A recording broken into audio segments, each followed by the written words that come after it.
Okay, so I promised you guys that I would do a follow-up video about my Ghana trip, and it's long overdue. It's been 2 months, about 2-3 months since I visited, and a lot of people had questions about my trip, so I'm here to answer those questions for you guys. So first question was, is it safe? Yes, it's safe. My tour guide took me around for the first few days, but she mostly called for Ubers, or we would ride in taxis. And so the mobile transportation system is very similar to the one in the States. There's always a taxi around, even late night, and there was always Uber. But I think Uber stopped running like earlier than the taxis. The taxis ran all night. So that's how I got around. About the 4th day in, I started to travel around by myself. I started to use Uber on my own. I actually used Uber to meet up with some friends of mine at the Kempinski Hotel, and then we went out through taxis going from club to club. So yeah, it was extremely safe. The Airbnb I stayed at had 24-hour security, so where, you know, I never felt concerned for my safety. There was the cameras on every hallway, in the elevator. I put my Airbnb information on the last video, but I'll do it again on this video. I'll put the information below. But yeah, the Airbnb I stayed at was safe. Getting around from place to place was safe. It's funny when people ask me, is it safe? I ask myself, am I safe leaving the house in the States all the time? I have anxiety moving from place to place. I have anxiety when I go to the club. I have anxiety when I go to the restaurant, because you hear so many things going on in the news. So it's funny when people of color ask me that, because when I was there, just being around all my people of my skin color, I felt like a sense of unity. It seemed like everywhere I went, people that were around me were almost like a guardian to me. It's like everybody had each other's back, opposed to in the States, it's one man for himself, you know. So there I felt like, you know, part of a community. I just felt so at home. I felt so at peace. So yeah, I was safe. It's very safe. Second question, is it modern? Yeah, it's very modern. As I mentioned, they have Uber. They have Jumia, which is like a seamless.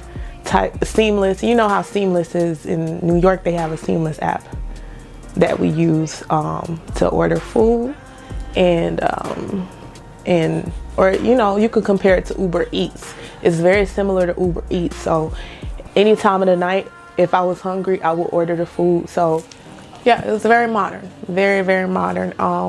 No complaints. Actually, the clubs look like the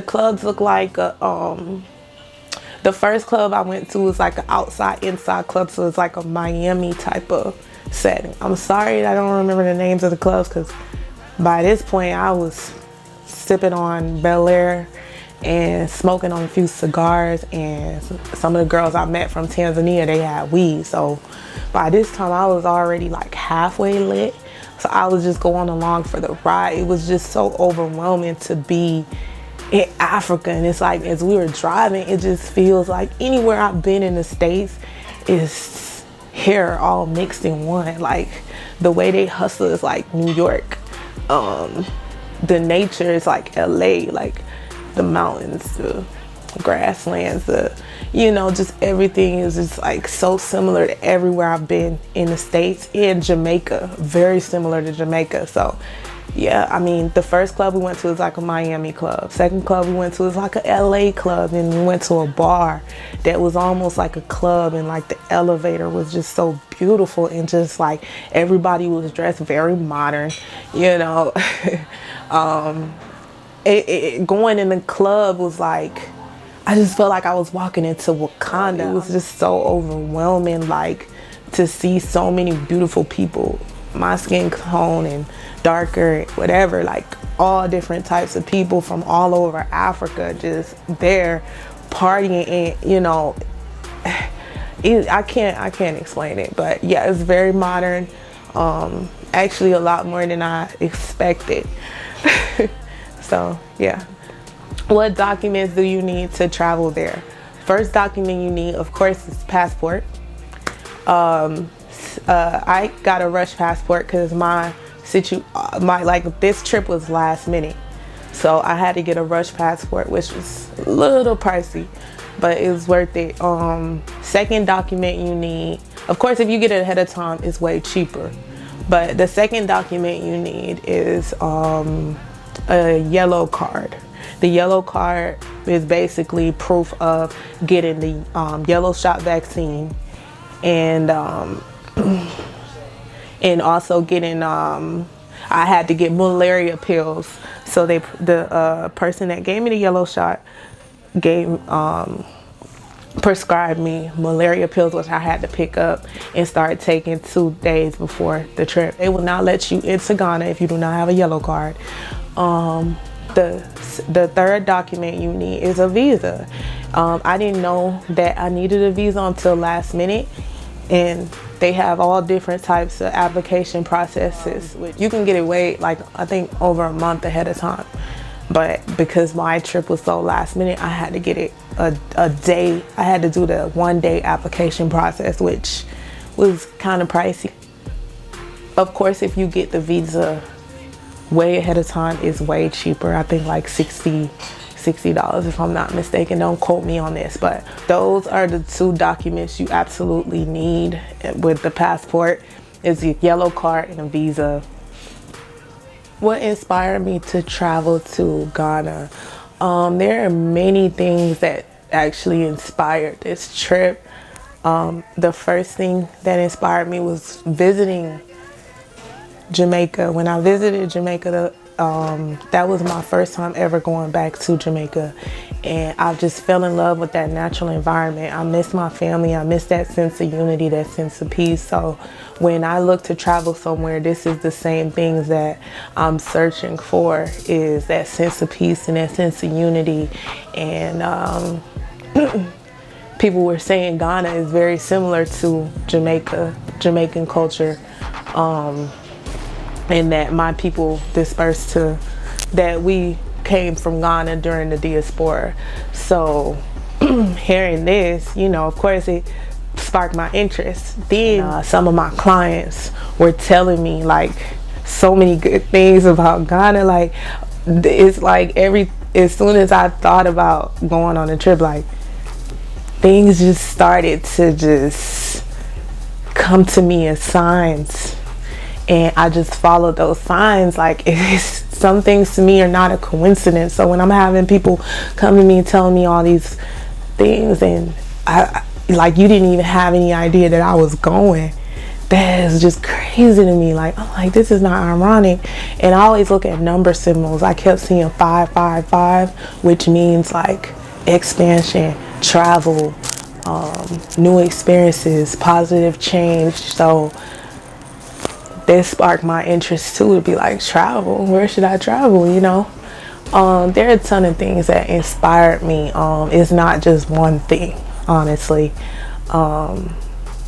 But I wanted to be in a place that felt like home. I wanted to walk the land that my ancestors walked on. And if they say that Jamaican culture was so similar, I wanted to see for myself. And I wanted to share that experience with you guys. So yeah, that's what inspired me to travel there. How much was the airline cost? The airline cost for me was $800 because it was last minute. But some people say that's a very good price for last minute. But if you look way ahead of time, you'll see tickets for like $600 and something, which is really good. My tour guide, she's very affordable.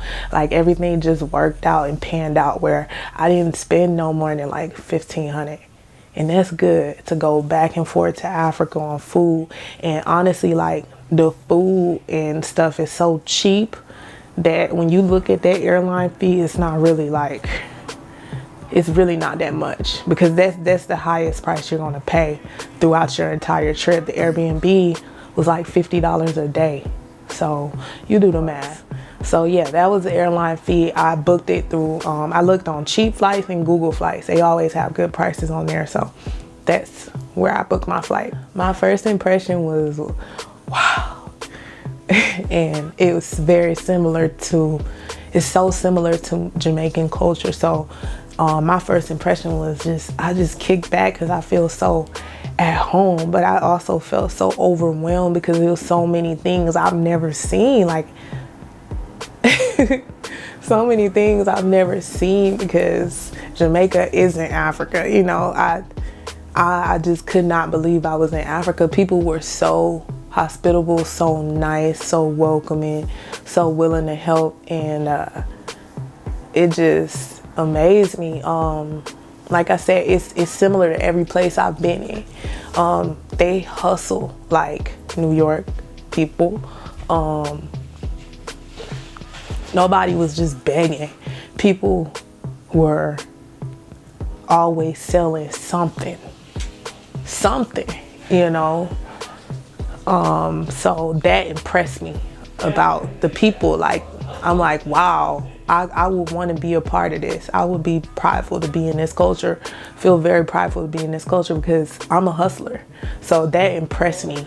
The beach impressed me. Going on the beach, to walk on the beach and see horses and four-wheelers, and you can ride these horses and these four-wheelers for like $2 American, like up and down the beach. And yeah, it was amazing. I really felt like I was in Wakanda, you guys. Like, words cannot explain.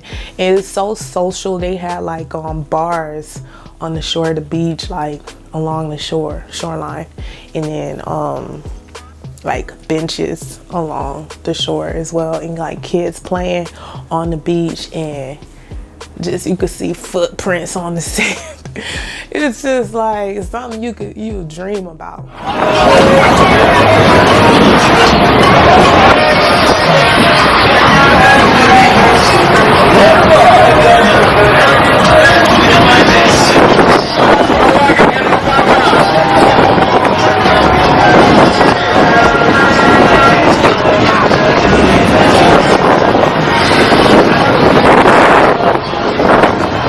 I want to pause and take pictures before you come down. You know, walking in the clubs impressed me. The party life, the fact that they club till 6 in the morning, like that shit is amazing. Like, I didn't even know it was 6 o'clock when I was walking out of the club. Like, that's how the club life is there. Everybody was dancing, having a good time. The girls was dancing, the guys, everybody was fresh, nicely dressed. It would just amaze me how similar it was to American culture. So only difference is you walk in the club and you see people, all black people, that just beautiful, no fights, no arguments, no nothing. Like, it just good energy. So yeah, that impressed me. How peaceful it was. It was super peaceful. That definitely impressed me. Yeah, man. People in the crowd, like, they're cool people, man. Hardworking, fun, just everything impressed me. My first impression of Accra was like, I will be back. I love it. So yeah, next question. How do Africans view Americans? They're very nice, very, very nice. I think they believe that we have a lot of money sometimes, certain people. And I think they believe that we have it better than we do here. I don't think they're aware of really what's going on in America. Only a few people probably did, from what I observed. But basically what they think of Americans is what we think of them. Any misunderstanding they had of us, we have of them. So, you know, we think they're broke. They think we're rich. You know, and it's like, it's so misunderstood. We're so misunderstood. They're so misunderstood. Like, we're all misunderstood. And the only thing that can clear up that misunderstanding is us traveling there, so that we can see how we really are so similar. It's crazy. So yeah, that's how I think they view us, is how we view them. And So we have to travel there, you guys. We have to travel so they see like, wow, we're just like you. What to pack? I would say a lot of sandals is hot. Bug spray. I used the bug spray when I was out in the nature. Pepto-Bismol. You don't want to get traveler's diarrhea or any stomach issues because our stomach is not accustomed to the food that they have there. As good as it is, I ate fufu, nothing happened. The food was amazing, but if you plan on eating like spicy foods and you're not accustomed to that, I would say bring Pepto-Bismol and just drink on that because you don't want those problems. Bug spray, I would say universal adapter so that you can plug in your appliances while you're there because the plugs are different. What else? Like sneakers. If you plan on doing a lot of walking, they'll have pavement and they'll have dirt and you don't know what you're walking into. So I would say bring sneakers so you can be comfortable. Yeah, that's about it. I hope I answered all you guys' questions. If you have any other questions, please leave a comment below and let me know, and I'll be glad to answer any of those questions. Don't be shy to follow, comment, like, and subscribe. Thank you. One love. I look sharp, you know me, I know be move, I know be dang bad. I'm a day, you know me, I know be my God. Oh Lord, Scott, I'm a brain, what you forget the gun. I make it rain like it up in the club. Girl, give me some, give me love, I make it rain like